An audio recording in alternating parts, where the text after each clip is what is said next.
તમામ વેપાર ધંધા બંધ, કામ સિવાય ઘરની બહાર ન નીકળવાની અપીલ કરવામાં આવી રહી છે। તમામ વેપાર ધંધા બંધ રાખવાનો આદેશ કરવામાં આવ્યો છે।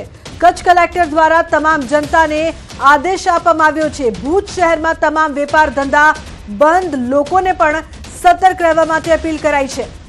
કામ સિવાય ઘરની બહાર ન નીકળવાની સલાહ કલેક્ટરે આપી છે, કારણ કે ભુજમાં જે સ્થિતિ બની રહી છે, પાકિસ્તાન સતત સીમાવર્તી જે સ્થળો છે તેને નિશાન બનાવી રહ્યું છે અને લોકોની સુરક્ષા સુનિશ્ચિત કરવા માટે કલેક્ટરે આ આદેશ આપ્યા છે।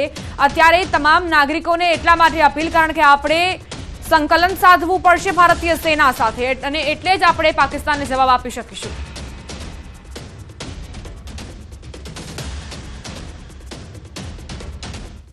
ગઈ રાતથી સતત પાકિસ્તાન દ્વારા છે તે કચ્છ પર ડ્રોન દ્વારા છે તે હુમલા કરવામાં આવી રહ્યા છે। નાપાક હરકતો છે તે કરવામાં આવી રહી છે। આપણી એજન્સીઓ દ્વારા છે તે પાકિસ્તાનના 7 જેટલા ડ્રોન છે તેને તોડી પડાયાના અહેવાલ છે તે પ્રાપ્ત થયા હતા।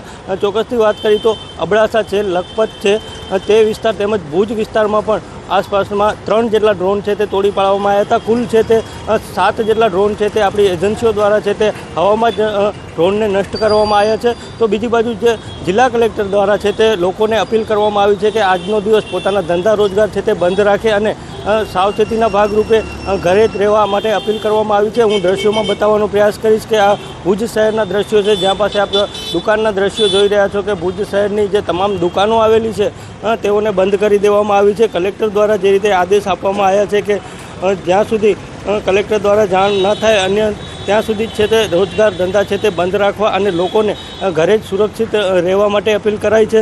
જો ઇમરજન્સી કામ હોય ત્યારે જ બહાર નીકળવું, તેના વગર બહાર ન નીકળવું તેવી પણ અપીલ કરવામાં આવી છે। એટલે ચોક્કસથી સતત કચ્છ પર છે તે પાકિસ્તાન દ્વારા જે નાપાક હરકત કરવામાં આવી રહી છે તેને આપણી એજન્સીઓ દ્વારા છે તે મુંહતોડ જવાબ આપવામાં આવી રહ્યો છે।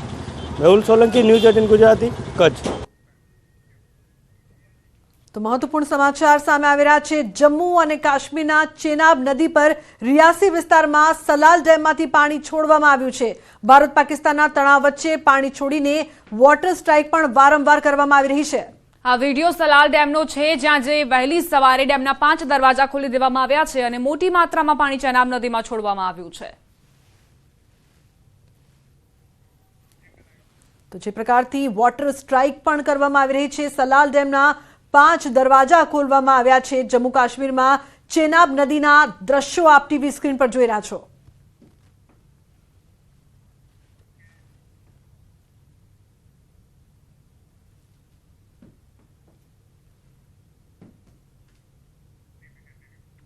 ભારત પાકિસ્તાનમાં તણાવ વચ્ચેની સ્થિતિમાં ભરૂચ સંપૂર્ણપણે તૈયાર। ભરૂચ જિલ્લા આરોગ્ય તંત્રે તમામ તૈયારી કરી લીધી છે।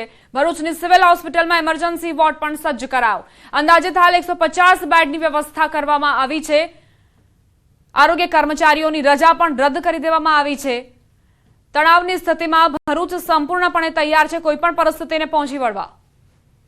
તો જે પ્રકારથી તમામ તૈયારીઓ કરવામાં આવી છે, સાથે જ ભરૂચમાં પણ સિવિલ હોસ્પિટલમાં ઇમરજન્સી વોર્ડ છે તે સજ્જ કરી દેવામાં આવ્યા છે। તંત્ર છે તે તૈયાર છે। આરોગ્ય કર્મીઓની જે રજા છે તે પણ રદ કરી દેવામાં આવી છે।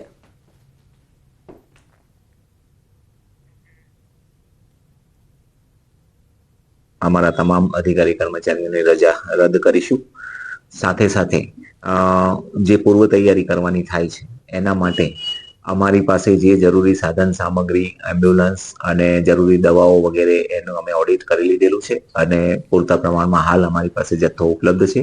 જરૂર જણાય વધારાનો જથ્થો જો મેળવવાનો થાય તો એ પણ અમારી તૈયારી છે।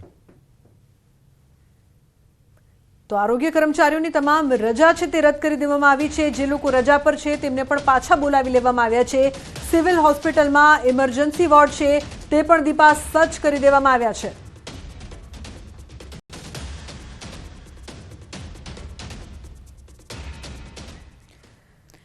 બારામુલ્લા જિલ્લાના માગમ વિસ્તારની ઘટના સામે આવી છે। સાવચેતીના પગલા તરીકે માગમ બજાર બંધ કરી દેવામાં આવ્યું છે અને પેટ્રોલ પંપ બંધ કરી દેવામાં આવ્યા છે। સતર્કતાના ભાગરૂપે આ તમામ તૈયારીઓ કરી લેવામાં આવી છે। તમામ નાગરિકોને પણ અપીલ કરવામાં આવી રહી છે કે તેઓ કલેક્ટરના આદેશની અને સેના પણ જે કહી રહી છે તેનું પાલન કરે। जम्मू कश्मीर में लाइन ऑफ कंट्रोल के साथ साथ शहरी इलाकों में भी तनाव बढ़ गया है। फिलहाल प्रशासन ने कई जगहों पे लोगों से कहा है कि वो घरों के अंदर ही ज्यादा रहें और ज्यादा मूवमेंट ना करें। कई जगहों पे पेट्रोल पंप्स बंद कर दिए गए हैं। ये फिलिंग स्टेशन है, आप देख सकते हैं यहाँ पे हालांकि तेल है लेकिन बंद कर दिया गया है एज अ प्रिकॉशनरी मेजर। इससे एक तो लोगों की मूवमेंट कम हो सकती है, गाड़ियों की मूवमेंट कम हो सकती है और साथ ही अगर कभी भी प्रशासन को या इवन डिफेंस फोर्सेस को भी तेल की जरूरत पड़ेगी तो वो अवेलेबल रहेगा। लेकिन मैं आपको दिखाने की कोशिश करूंगा, यहाँ पे एक बड़ा सा मार्केट है जिस जगह पे मैं इस वक्त हूँ। ये बारामुल्ला और बडगाम के बीचों बीच पड़ता है मागाम का एरिया और यहाँ पे फिलहाल मागाम मार्केट भी बंद है। तो ये कहा जा सकता है कि तनाव लगातार बढ़ रहा है। हालांकि कल तक जो है खाली लाइन ऑफ कंट्रोल के इर्द गिर्द वाले इलाकों में तनाव था, लेकिन अब शहरी इलाकों में भी तनाव बढ़ गया है। जिस तरीके से काफी जगहों पे मार्केट्स बंद कर दिए गए और लोगों से कहा गया है कि वो ज्यादा मूवमेंट ना करें। डिस्ट्रिक्ट बडगाम के कुछ ऐसे एरियाज भी हैं जो एयरपोर्ट के इर्द गिर्द हैं, वहां पर भी लोगों को कहा गया है कि वो ज्यादा मूवमेंट ना करें। तो फिलहाल लगातार तनाव बना हुआ है और न्यूज़ 18 इंडिया की नजर जगह जगह पे हालात पर है। फिलहाल एक तो लाइन ऑफ कंट्रोल पे आर पार की शेलिंग जो रात के दौरान हुई, उड़ी में काफी घरों को नुकसान पहुंचा, कुपवारा में काफी घरों को नुकसान पहुंचा, राजौरी पूंछ में हालात जो हैं थोड़ा कशीदा हैं और हजारों की तादाद में अभी तक लोगों को घरों से निकाला गया है सेफर लोकेशंस की तरफ। अभी तक 17 लोगों की पहले मौत हुई थी, कल शाम तक और भी कुछ कैजुअलिटीज बताई जा रही हैं सिविलियन की।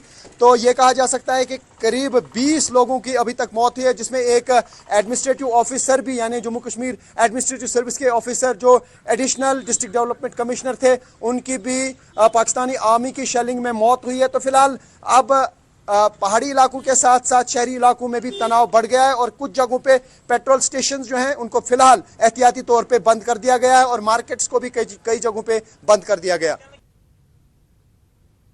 તો જે પ્રકારની હાલની પરિસ્થિતિ છે, અલગ અલગ 8 દ્રશ્યો આપ જોઈ રહ્યા છો। એક તરફ ડ્રોનનો સફાયો કરવામાં આવી રહ્યો છે શ્રીનગરના લસજણમાં, તો પોખરણ જેસલમેરના પણ દ્રશ્યો આપ જોઈ રહ્યા છો જ્યાં પણ ડ્રોનથી હુમલા કરવામાં આવી રહ્યા છે। બોમ્બના ટુકડા જોવા મળ્યા જે હુમલા નિષ્ફળ નીવડ્યા છે। શ્રીનગરના દ્રશ્યો છે, અહીં પણ અશાંતિ ફેલાવવાનો પ્રયાસ કરવામાં આવી રહ્યો છે।